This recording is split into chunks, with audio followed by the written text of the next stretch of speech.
Muy buenas tardes a todos. Somos el equipo 6 de la asignatura de Economía de las Empresas y vamos a presentar nuestro proyecto final que basa sobre la noticia de la huelga declarada el 15 de septiembre de este año en los Estados Unidos de Norteamérica por parte de la industria automotriz, en la cual se incluyen las tres plantas que son las de mayor productividad en Norteamérica. Es indudable que para nuestro país la industria automotriz es columna vertebral, y aquí les presento por qué. Esta industria representa para el año 2022 e incluso a pesar de la pandemia el 8% del Producto Interno Bruto, y tiene un crecimiento anual del 5%. Para el primer trimestre del 2023 de este año, el crecimiento fue del 8.64%. Además, es una gran generadora de fuentes de trabajo, pues emplea a poco más de 1 millón de trabajadores en nuestro país. ¿Sí? Como generadora de divisas, aquí también podrán ver 15.000 millones de dólares para marzo del 2023, es decir, en el primer trimestre del año. Es generadora de inversión directa también, que es otro gran beneficio, y está establecido que en México se producen el 4.5% de todos los automóviles que se elaboran en el mundo. Desde luego la trascendencia y en este caso el beneficio con sus daños colaterales que puede haber, como en el caso de esta noticia, al ser el mercado norteamericano el principal destino de nuestras exportaciones. ¿Cuál es el origen económico de la huelga y por lo tanto de nuestro análisis para nuestro futuro trabajo gerencial que pretendemos al realizar nuestras maestrías y al llevar nuestras asignaturas? Bueno, aquí consideramos que el principal factor generador ha sido el fracaso en la capacidad de negociación, principalmente por parte de los empleadores, por parte de los dueños de las empresas, los cuales han sido irreflexivos acerca de el incremento que el sindicato exige, que es de un 40%, contra un máximo del 20% que ofrecen las empresas, y el sindicato tiene argumentos bastante sólidos para su negociación y por lo tanto para haber declarado la huelga el 15 de septiembre.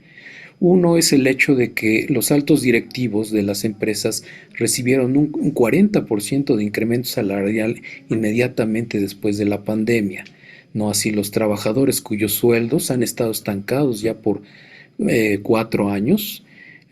Tengo que mencionar que su revisión de contrato laboral es cada 4 años y el 40% que exigen es precisamente progresivo en los 4 años siguientes, ¿sí?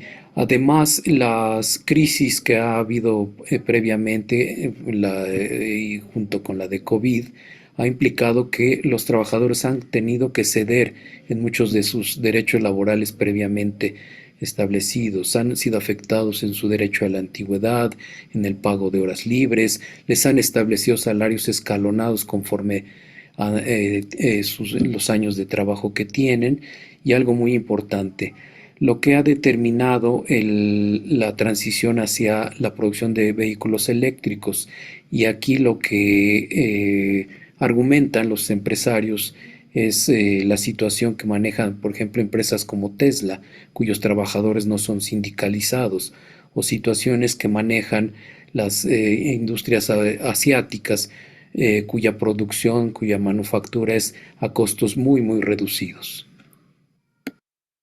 En el análisis de lo que representa para nuestro país hasta el día de hoy esta huelga, todos los analistas concluyen que hasta el momento el daño no es realmente trascendente.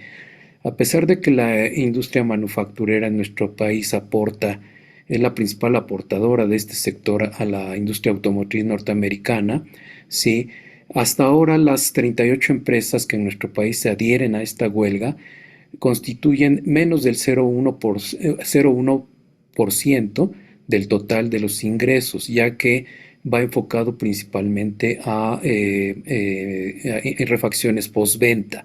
Esto hasta el momento, y si se mantiene así, no habrá mucha afectación para nuestro país. Sin embargo, aquí el cuestionamiento viene por el hecho si la huelga se prolonga como factor más importante o si la huelga se extiende a otros sectores de esta industria.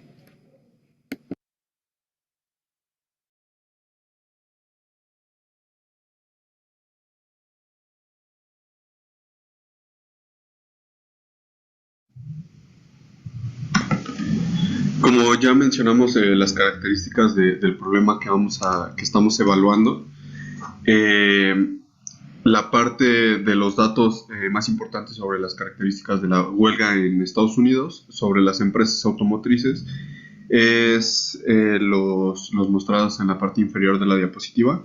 Como podemos observar, las empresas en México cubren un 40% de la demanda que abastece a las empresas automotrices de los Estados Unidos. Asimismo, los empleados de las empresas de Estados Unidos exigen un aumento en el 40% en sus sueldos.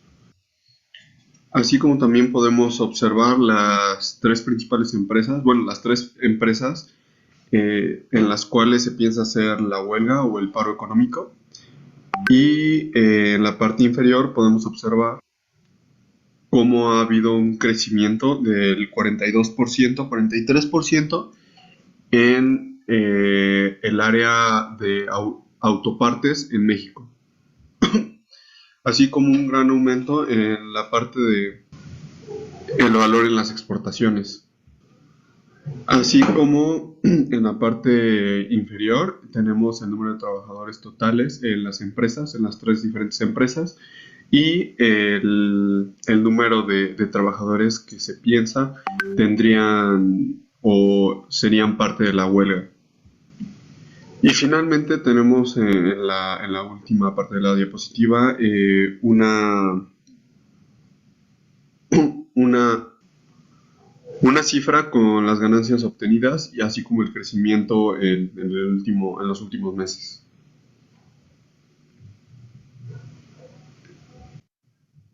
Seguido de ello tenemos los datos principales de las pérdidas generadas por la misma huelga. Estos los podemos ver reflejados en la captura de Excel que ingresamos en la parte inferior de la diapositiva, y como se puede observar hay una gran cantidad de pérdidas que se pronostican si es que se llega a hacer realidad la parte de la huelga.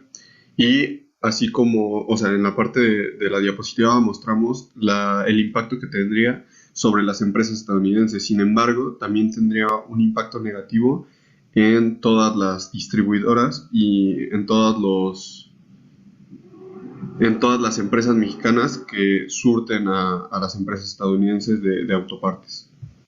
Como se menciona en la captura, los datos mostrados en la diapositiva están en millones de dólares, y el primer fin de semana tendría una pérdida de 76 millones de dólares, así como el primer mes y la cadena de proveedores en México, 1.000 millones de dólares. Y el reflejo en porcentaje de las pérdidas por un solo fin de semana sería del 1% del total de exportaciones que se tienen.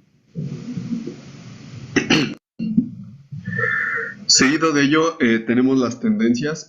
Para ello utilizamos información recabada de Yahoo Finanzas y de otras aplicaciones y de otros sitios web, en donde tenemos o recopilamos la información de 2022 y 2023, y con esta información hicimos un pronóstico del funcionamiento normal que tendría la empresa, así como el crecimiento que tendría durante el siguiente año. Y finalmente, con los datos retomados, hicimos una gráfica de tendencias, la cual indica el crecimiento que se debería de tener si pudiéramos controlar de manera positiva la huelga o la pudiéramos evitar.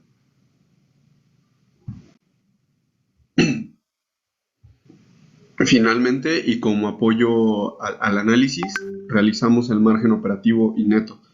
Este se refiere y se representa en porcentaje, como podemos ver en la parte superior de la captura. Tenemos tres diferentes bloques de datos, los cuales son utilizados para calcular el porcentaje. En el caso del margen neto, obtenemos las cifras que representan la conversión de los ingresos a beneficios, mientras que en el margen operativo podemos obtener el porcentaje que representa de manera notable la ganancia obtenida para la empresa por cada unidad monetaria de ventas. Y como podemos observar en la parte inferior de la diapositiva, en la captura, tenemos las cifras correspondientes a los diferentes años. Esto gracias a la recopilación de los datos e información por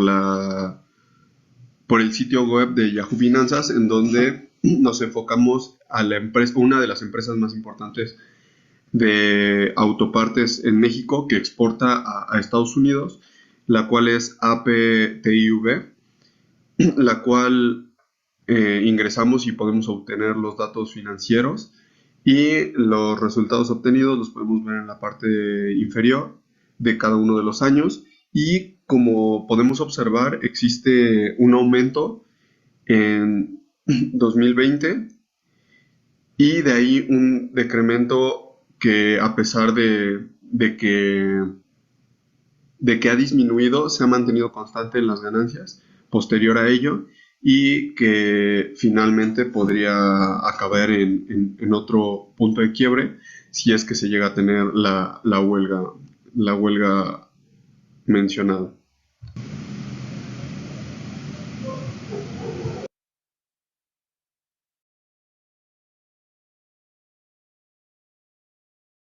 En conclusión, tenemos que en el marco de la solución a la escasez de insumos de materias primas para la elaboración de semiconductores, la industria automotriz comenzó a tener problemas en materia de prestaciones equitativas entre dirigentes y colaboradores, así como en la toma de decisiones.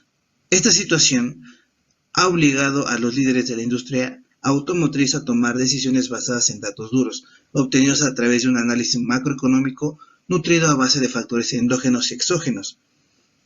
También tenemos que durante la toma de decisiones, el escenario actual de la industria automotriz deberá estar basado en criterios apoyados por información analizada y comprobada a través de herramientas como análisis de elasticidades, conocimiento de los factores endógenos y exógenos, proyecciones con mínimos cuadrados, políticas públicas, pero sobre todo con un enfoque a resultados, mismo que apoye la minimización de los peligros. Para terminar, es necesario entender que los elementos básicos de la economía son importantes porque los mercados actuales demandan personas preparadas, las cuales elijan tomar riesgos controlados o minimizados por el uso adecuado de la información. Muchas gracias.